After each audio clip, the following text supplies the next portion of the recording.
Hello and welcome to this video replay technique with me, Terry Lee Shields. This technique is designed to help you create a safe space in order for you to observe and investigate your trigger responses. A trigger response is something that happens in us due to a circumstance, a situation, an event, and it can be absolutely anything that triggers us. It can be something we see, something we feel, something we hear, something we smell. It can be another person. It can be um, any external influence. And what a trigger does is it triggers a nervous system response where we go into um, overwhelm, we react in a way that is designed to protect us. It's designed to steer us away from harm, stop us from repeating any previous trauma situations. But actually, what it can invoke is stress, panic, any strong emotional reaction, anger, extreme frustration. It can even play out violent physical responses in us, or it can do the opposite. It can cause us to shut down, dissociate, leave our body. Any extreme reaction you have could be linked to a previous trauma. And when you investigate this and learn what the triggers are, we can start to put strategies into place in order to become aware of them and to heal them. This exercise that I'm going to do today is not about exploring the responses at all. It's about creating a state of mind where we can go into a mode of observation. We're going to create a space and set a very clear boundary with our mind that we only have the intention to observe and investigate the initial cause of the trigger. During the exercise, we're not interested in the story that followed or the previous story that caused the trigger. All we're doing is going into a mode in our mind where we are identifying and noting information. So, in order to do this exercise, you will need a paper and pen or a notebook, anything where you can actually note down the information. And you need a safe space. You need someone where you're not going to be disturbed. Make sure if you're sharing a house or space with anyone that you tell them not to disturb you. Um, Find a chair somewhere where you can sit comfortably. It's probably best not to stand, depending how long the exploration is going to take. Lying down might make you a little bit too comfortable. We want to be relaxed but active. Um, I would also recommend listening to this audio, and rather than go through the experience with me, just listen to it. Set the situation up in your mind so you know what you're doing, and then act out the technique yourself. As I go through the exercise, I'm going to explain what we're doing and explain how you can deal with any responses. So, listening as you're trying to do the exercise might be a little bit distracting. But feel free to listen in stages. You need to listen to a little bit at a time, and understand it, and stop and pause and come back another time. That's absolutely fine. But don't until you're ready. Don't do the technique. It's really important that you can set the stage that what we're doing is observing. We're not getting entangled in any emotions. We're not buying into any stories. We're literally creating the space to observe. Okay, so I'm going to talk you through the exercise and what we're going to do. So to begin, make yourself comfortable.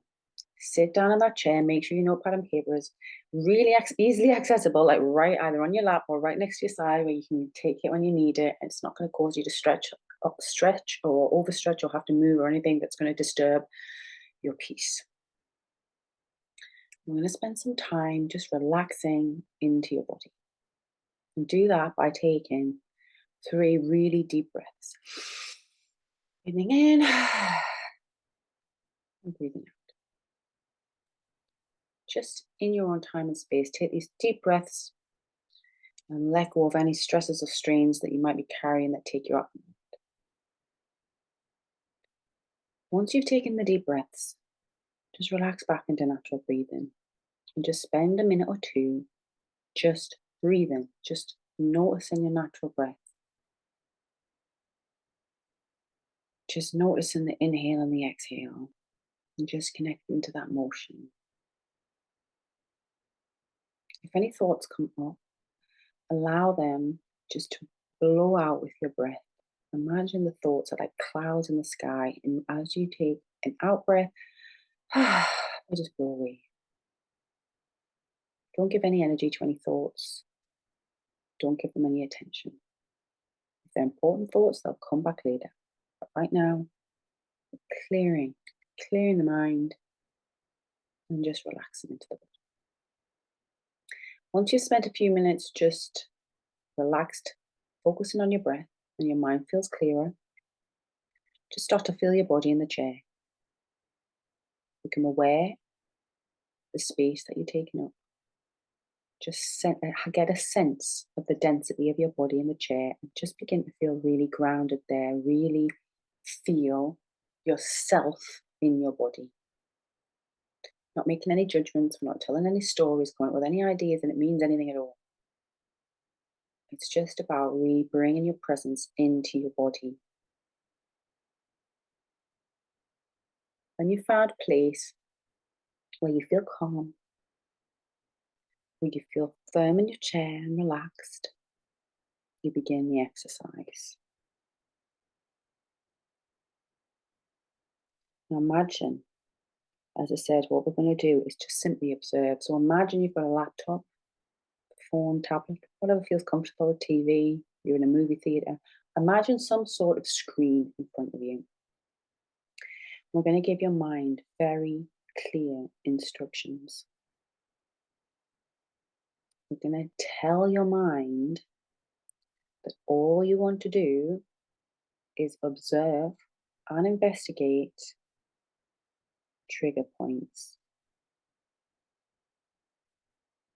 I'm going to tell your mind that you don't want to see any of the stories attached. We're simply in a mode of observation, and you would like to become aware of your triggers.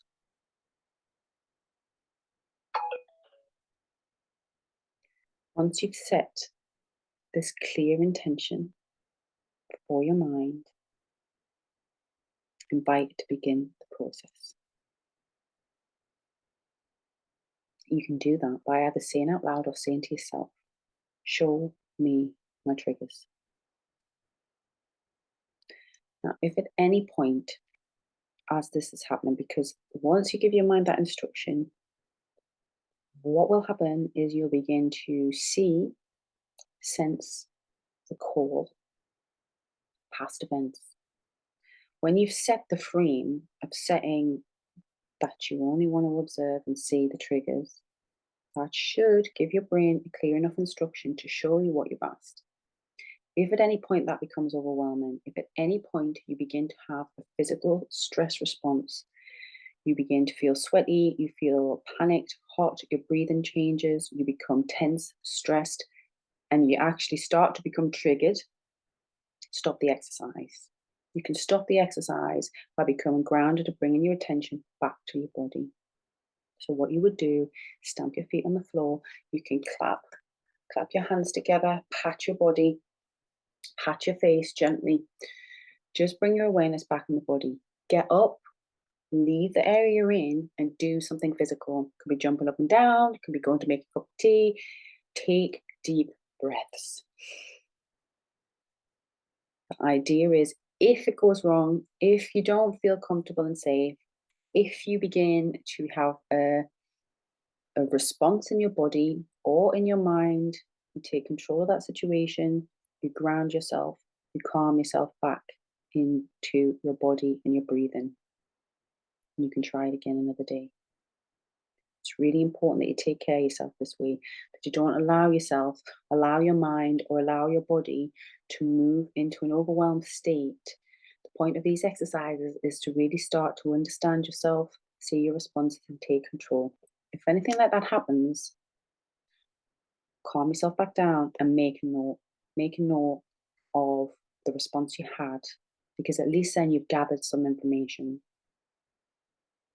Now, going back to the original instruction, once you've given your mind the instruction, the clear boundary that you are only investigating and you only want to observe, you only want to see the trigger event. You've called in an invitation, show me a trigger. And you start to replay however it works for you. It could be audio, it could be sensory, it could be visual, whatever it is. As soon as you've noticed, as soon as you've seen what that trigger is that your mind's showing you, press stop, press pause on that replay and write it down. Make a note, a clear note of what that trigger was. This is the very first event that started the trail that occurred. As soon as you've made that note, ask yourself, ask your mind, is there anything else I need to know about this trigger? See if anything comes up. Are there any other triggers related to this event?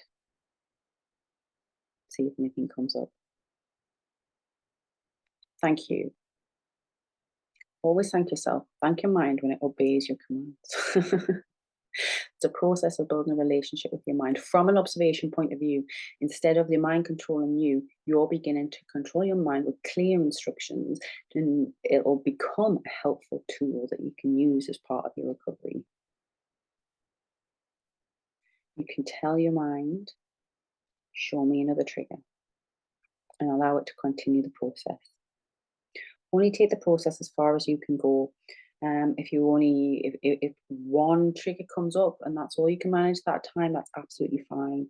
If you feel comfortable in the process, if it's going well and you want to collect several, that's fine. Do what feels right for you.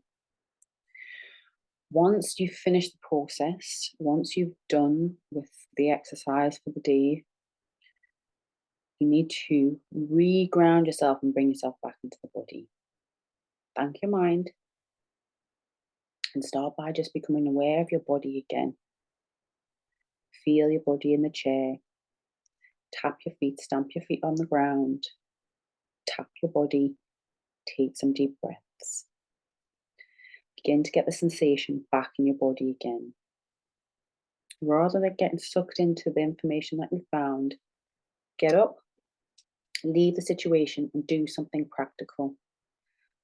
Just bring yourself back into your day-to-day life. Take a glass of water, go outside, take a deep breath of fresh air, get clear, take yourself out of the environment and do something physical, just for a couple of minutes. You don't have to immediately look at the information you've gathered. If you want to, that's up to you. You can carry on and move through the other exercises. If not, it doesn't matter. You've got that information. Keep that information safe and you can always look back at it. You can repeat this exercise as many times as you need to gather the information you need for your strategy. Once you've got some information, any information is good to start, because like I say, you can always come back if you feel you need to find out more. You can move on to the next exercise, the next step in creating your recovery strategy.